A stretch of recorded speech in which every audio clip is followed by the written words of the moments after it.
Peoples party ने भी वज़ीर आला पंजाब के इंतखाब से मुतल्लिक केस की समाअत फुल कोर्ट के जरिए करने का मुतालबा कर दिया है। सिंध के वज़ीर इत्तलात शर्जील मेमन ने कहा है कि ये बहुत अहम नौयत का केस है। इसमें तमाम जजेस की कानूनी महारत शामिल होनी चाहिए। इस सिलसिले में पीटीआई बहुत अभाम पैदा कर रही है। इमरान खान इदारों को प्रेशर में लाकर फैसले लेना चाहते हैं।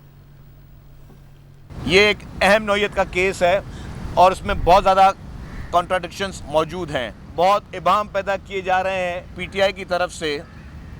तो पाकिस्तान पीपल्स पार्टी समझती है कि एक फुल कोर्ट तमाम जजेस की जो बेंच है वो इस केस को सुने और इसका फैसला दे।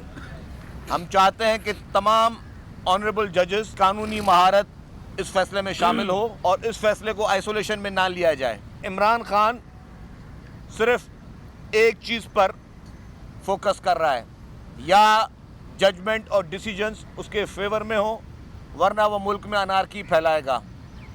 इमरान खान का मकसद है कि इस वक्त वो हमारी इस्टेब्लिशमेंट को अंडर प्रेशर रखे, इस वक्त वो सुप्रीम कोर्ट को अंडर प्रेशर रखे, इस वक्त वो इलेक्शन कमीशन ऑफ पाकिस्तान को अंडर प्रेशर रखे और अंडर प्रेशर रख के सारे फैसले अपने हक में सुनाए, जिस तरह इस वक्त वो काफ़ी हद तक कामयाब भी रहा है।